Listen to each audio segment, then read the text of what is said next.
Ladies and gentlemen, Power Athlete Nation, we are back with the next movement in our Primal Execution series, the lunge. The lunge is probably the second most neglected primal.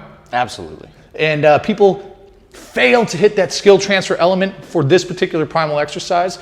We hit you with the step up on episode 1, but now we're going to take you through the lunge. And as we introduce the lunge, we have to hold on to our 3 primal themes. So it's going to be posture and position, posterior chain dominance, and then competency. We don't care how much you can do, we care how you do it. Again, one of the fallacies is getting from point A to point B any means possible. It's not about getting there, it's about the journey. So ladies and gentlemen, without further ado, we are going to introduce to you Primal Y, the lunge.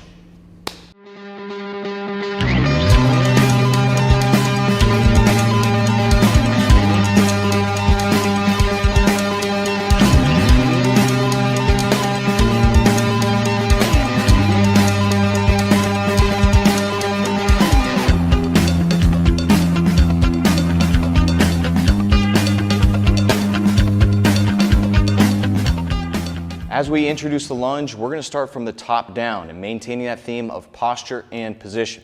So Luke's going to get set up. He's reaching the top of his head through his shoulder blades, neutral chin, and then a short rib cage. This is going to prepare him to put the bar on his back, front rack, suitcase. It does not matter for this lunge. All right, now we're going to pay attention to his footwork. What I'm having him do is step his heels outside the shoulders, toes pointing forward, and knees over that instep. Envision your athletic position, width of your feet. Maintaining this foot position, Luke's going to step his right foot forward into our lunge.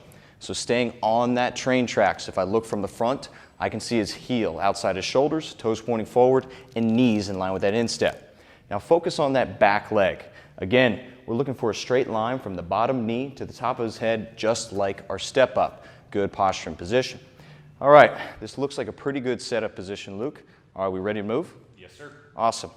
All right, now that Luke's ready to move in a pretty good setup position, we're going to really focus on those 3 themes. So again, posture and position becomes the standard. I do not want him to drop his knee to the ground if that's going to take him out of a posture. There we go. All right, so the posture and position will determine the knee depth up front.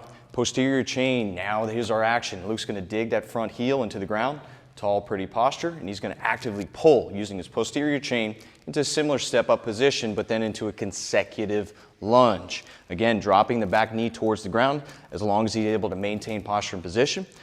Front hamstring load versus the knee coming forward. And now Luke, pull, pull, pull, next rep, and string it together. So now you've got the nuts and bolts for the lunge. What we're looking to do is combine this movement along that frontal plane, sagittal plane, whatever you hit, seamlessly and effortlessly. The movement should be fluent, load, and explode. So what we're talking about now as we intro, setup, and execution in these educational series are called chunks. So we need the athletes to gain competency in each component from the setup to the posterior chain dominance and then work on that fluid movement that Luke is discussing. So don't just go piece by piece with your athletes, give them the opportunity to really string these together.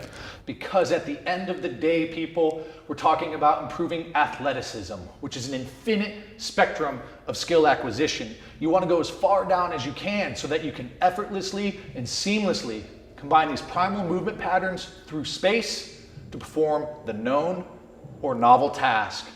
This is what primal execution is all about, people. No, one more. Or blowing it up? Yeah, we got to string that together, Al. Okay, follow through.